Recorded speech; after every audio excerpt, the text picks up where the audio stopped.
जगाला प्रेमाचा, शांतीचा आणि करुणेचा संदेश देणारे तथागत गौतम बुद्ध यांना त्रिवार वंदन.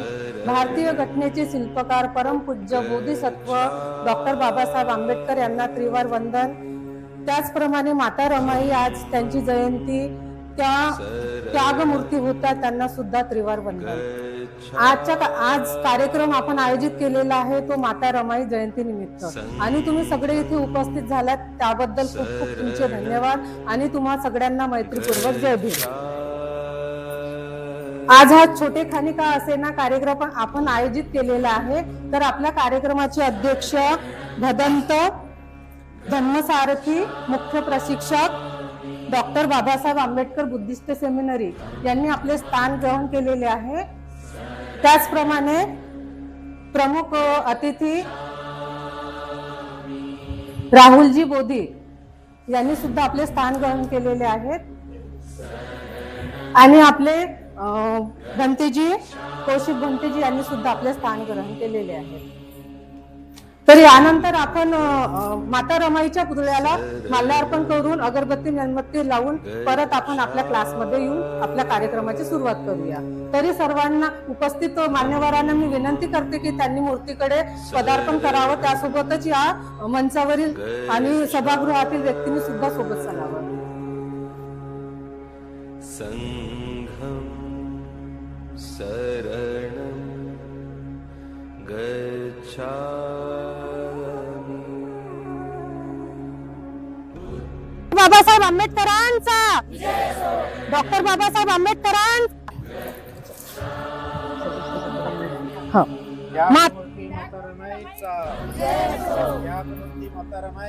विजय असो, विजय असो. त्याचप्रमाणे विजय असो, विजय असो, विजय असो. माता रमाईचा, माता रमाईचा, माता रमाईचा. शरणं गच्छामि. चला साधू साधू शरणं गच्छामि.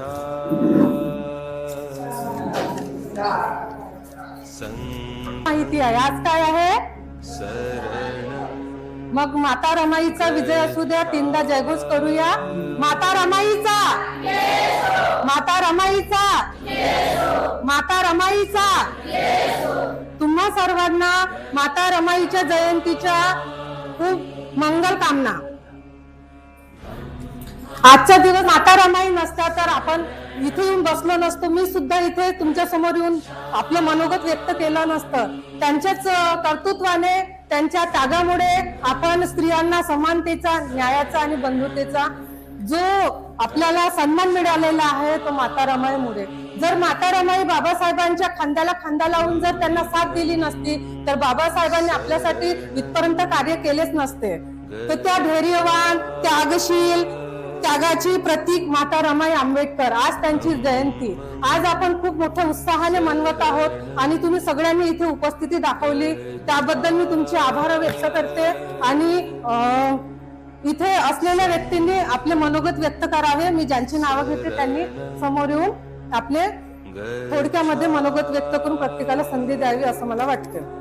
तर सर्वात प्रथम येथील लाडेताई यांनी आपले 2 शब्द व्यक्त करावे. तथागत भगवान गौतम, परमपूज्य डॉक्टर बाबासाहेब, तसेच आपल्याला लाभलेले धम्मसारथी भंते आणि राहुल भंते आणि कौशिक, मनपूर्वक जय भीम. साहेबांनी आता बाबासाहेब कशामुळे घडले? बाबासाहेब माता रमाईच्या. कारण का ती जशी 9 वर्षाची असताना लग्न झालं, त्यांच्याकडे आली ती. तर मग बाबासाहेब हे मॅट्रिकला असताना लग्न झाले त्यांच्या आणि त्यांच्या सहवासात राहिली, त्यांना वेळोवेळी साथ दिली, त्याच्यामुळे ते घडले. नमो बुद्धाय. जय भीम. जय भीम. नमो बुद्धाय. संपूर्ण विश्वाला, विश्वातील मानव जातींना, त्याचप्रमाणे ह्या सृष्टीतील सर्व जीवजंतूंना जगण्याचा नैतिक अधिकार प्रत्येक जीवाला, म्हणजे जगण्याचा हा नैतिक अधिकार आहे, हा अधिकार त्यांना मिळावा आणि मनुष्य हा केंद्रस्थानी मानून मनुष्याच्या कल्याणाचा मार्ग, मनुष्याच्या दुःखाचा मार्ग ज्या भगवंतानी तथागत सम्यक संबुद्धांनी माणसाच्या चित्ताचा शोध लावून माणूस हा किती प्रगती करू शकतो हे जे दाखवून दिलं, अशा या सम्यक संबुद्धास मी वंदन करतो. त्याचप्रमाणे तथागतापासून जे मानवाच्या कल्याणाची जी एक परंपरा चालू झाली आणि त्यांच्या पावलावर पाऊल ठेवून अनेक संत महापुरुषांनी, राजांनी जे काम केलं ते त्यांचं जे योगदान माणसाच्या कल्याणासाठी फार मोठं भरभराटीच आहे. आणि तेव्हापासून तर एक शेवटचं टोक बाबासाहेबापर्यंत येतो आहे. आणि बाबासाहेब ते बुद्धापर्यंत जे जे महापुरुष आणि संत आणि राजे लोकांनी काम केलं, अनेक लोक आहेत. सम्राट अशोकापासून शाहू महाराजापर्यंत राजे शिवाजी महाराज, संत सम्राट गुरु रविदास, घासीदास, नामदेव महाराज, असे अनेक संत आहेत ज्यांनी, गाडगे बाबा, असं माणसाच्या कल्याणासाठी काम केलं. अशा सर्व संत महापुरुषांना, मान्यवरांना मी अभिवादन करतो. त्याचप्रमाणे अंतिम क्षणी म्हणजे शेवटच्या ह्या कडीमधल्या, ह्या शृंखलेमधले जे महापुरुष आहेत, जे आहेत परमपूजनीय बोधिसत्व डॉक्टर बाबासाहेब आंबेडकर.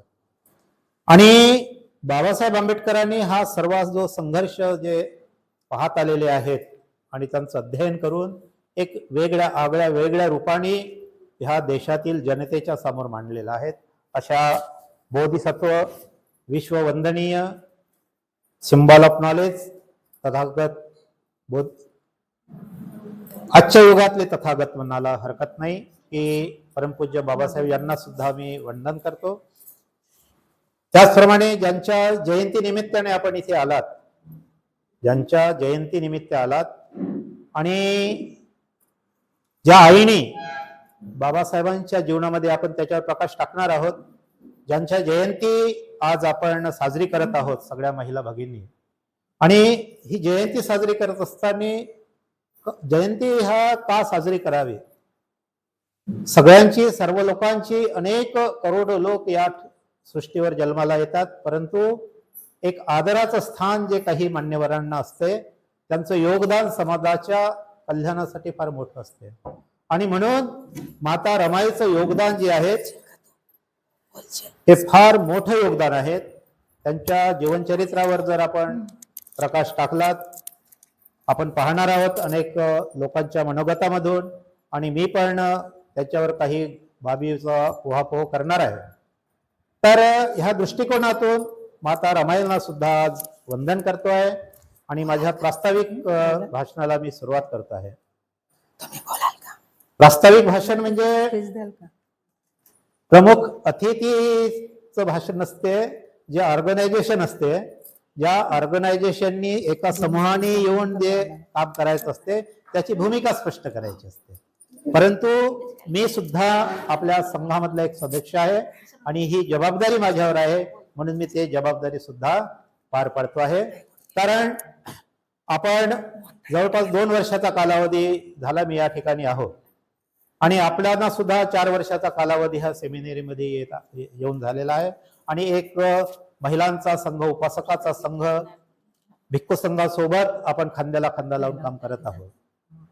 आज रमाईच्या जयंती निमित्ताने आपण जे काम करत असताना, जयंती साजरी करत असताना एक कल्पना निर्माण झाली, एक सर्व लोक महिला संघामध्ये एक कल्पना निर्माण झाली की ह्या महापुरुषांच्या जयंती ज्या आहेत त्या आपण अशा ठिकाणी पण साजरी करा. आणि आज योगायोग असा आहे की शनिवार आहे, शनिवारला क्लास असतोच प्रत्येक शनिवारला, आणि त्या क्लासचाच एक पार्ट म्हणून आपण रमाईची जयंती आपण साजरी करत आहोत.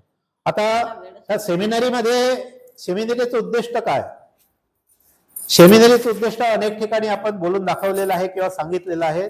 जे बाबासाहेबांचं अंतिम ध्येय होतं, बाबासाहेबांनी ह्या देशाला संविधान दिल्यानंतर जे बाबासाहेबांचं अंतिम ध्येय होतं, ते ध्येय यासाठी होतं की असा चांगला व्यक्ती, असा बुद्धाच्या फिलॉसॉफीवर तयार झालेला, ज्यांचं चित्त सुकोमल असेल, त्यांचं चित्त मधुर असेल, त्यांच्या वाणीमध्ये गोडवा असेल, तो इतर कोणाही दुःखितांना तो जाऊ शकतो, धावून जाऊ शकतो, त्यांना मदत करू शकतो.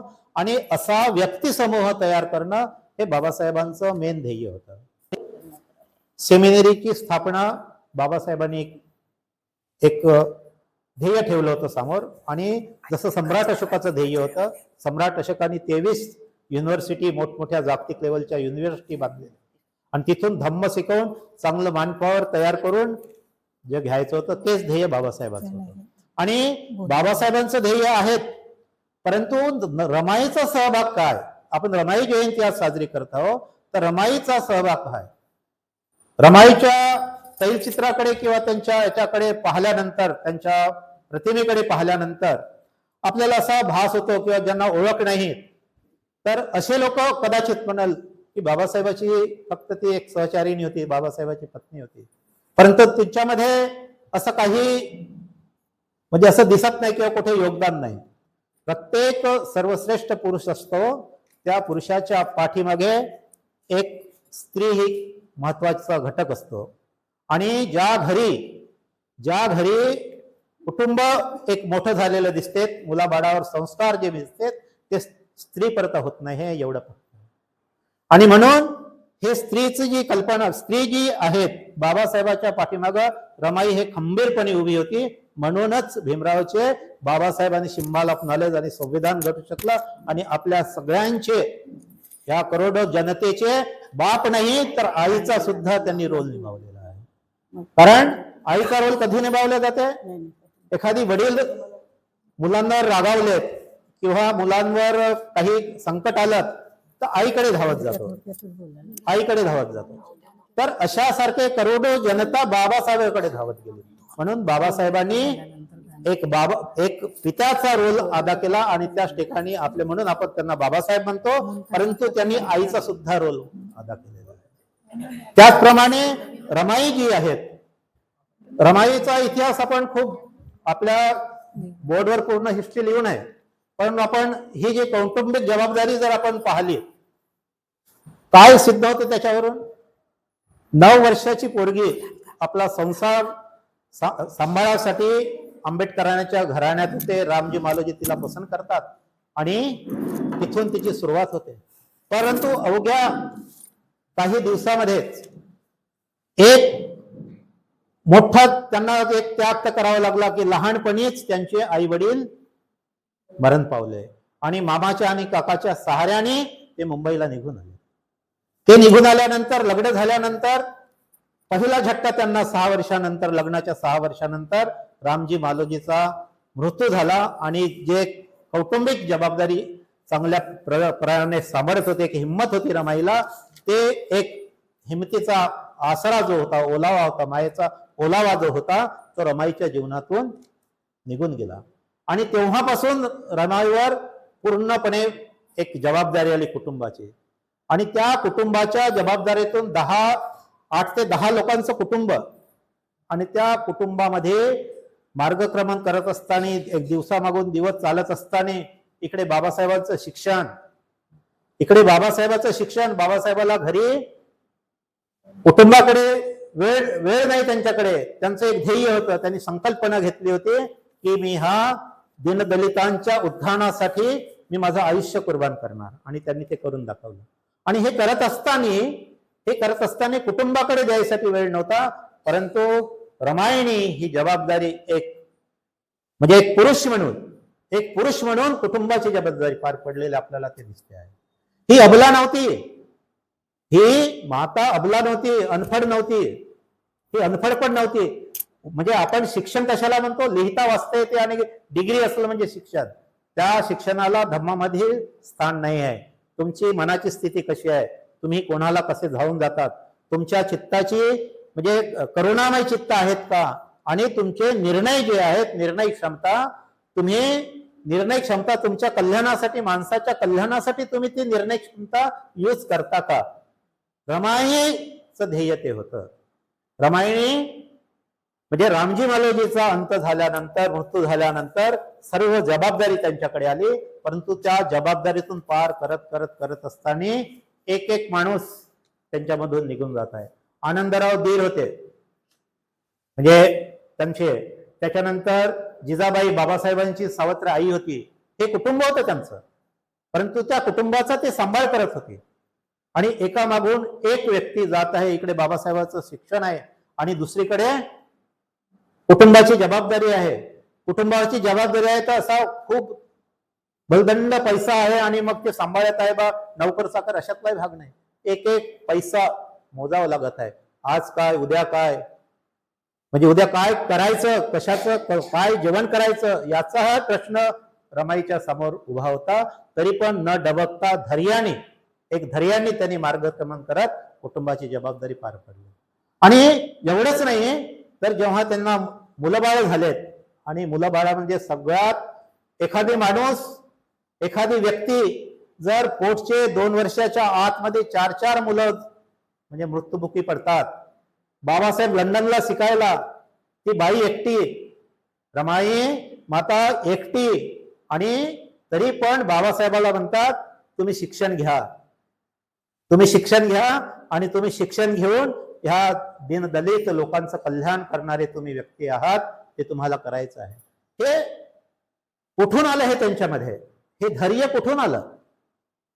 बाबासाहेब हे धैर्य बाबासाहेबांमध्ये खऱ्यामध्ये रामजी आंबेडकरांनी जी सवय आणि जे कर्तृत्व लावलेलं होतं ते प्रत्येक पाऊल एखादी कुटुंब असते, एखादी घरामध्ये सवय असते, आणि त्या सवयीमध्ये जर चांगलं कुटुंब निर्माण व्हायचं असेल तर त्या घरातला मेन माणूस असतो, तो माणूस त्या घराला एक दिशा देण्यासाठी कार्यान्वित असतो.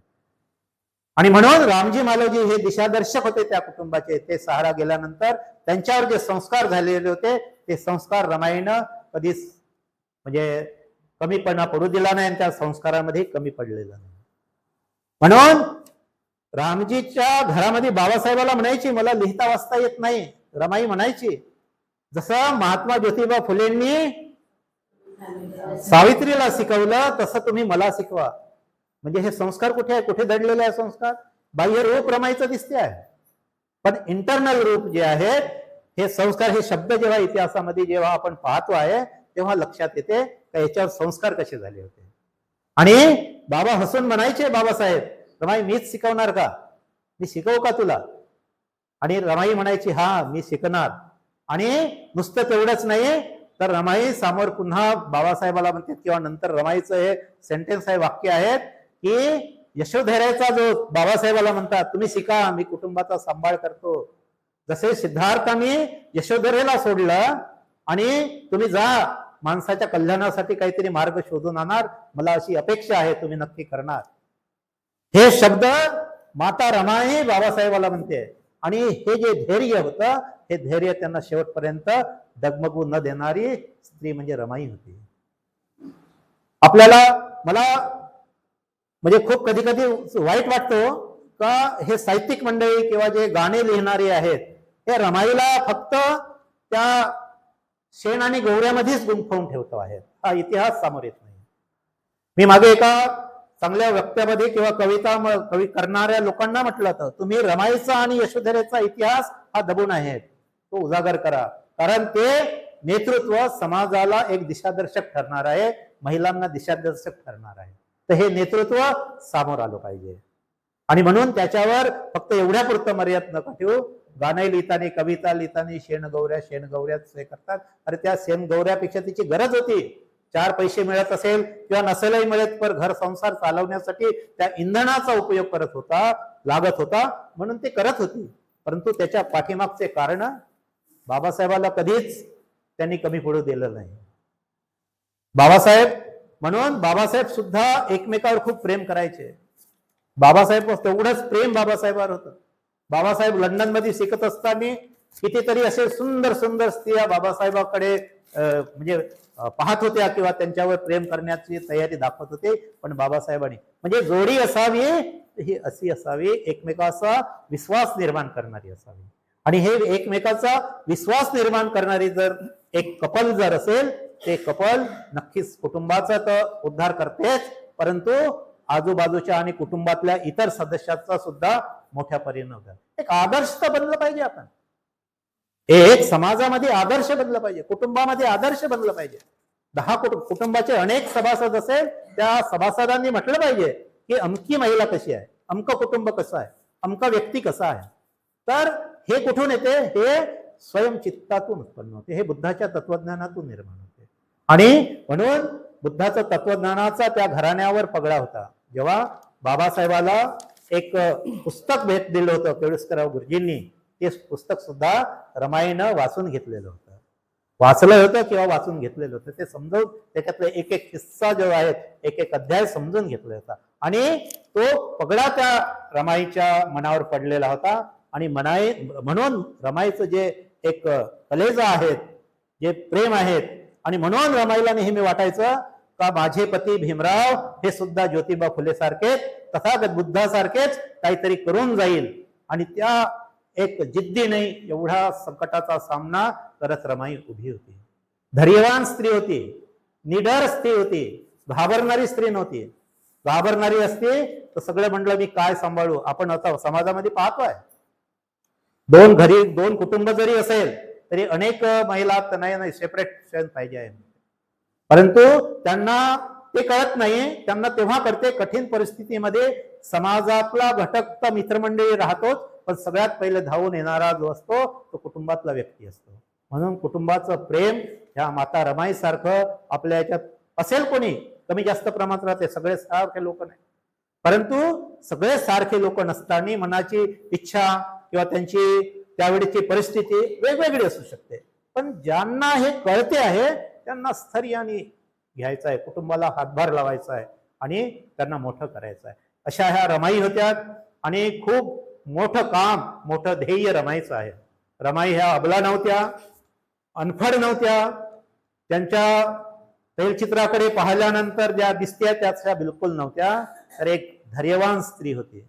आणि ती धैर्यवान स्त्री, आपण नाव घेतो अनेक लोकांचं, हाती फक्त तलवार घेतली म्हणजेच काही होत नाही. अशा स्त्री ज्या स्त्रियांनी मनुष्याला एक मोठं केलं, अशा काही स्त्रिया पण आहेत. जसा यशोधरा आहेत, जिजामाता आहेत, सावित्रीबाई फुले आहेत, रमाई आहेत. किती किती मोठं म्हणजे ध्येय आहे. म्हणजे एवढी मोठी स्त्री शक्ती आणि स्त्रियाची एक शक्ती असलेली स्त्री या समाज व्यवस्थेतून बाहेर पडलेली होती.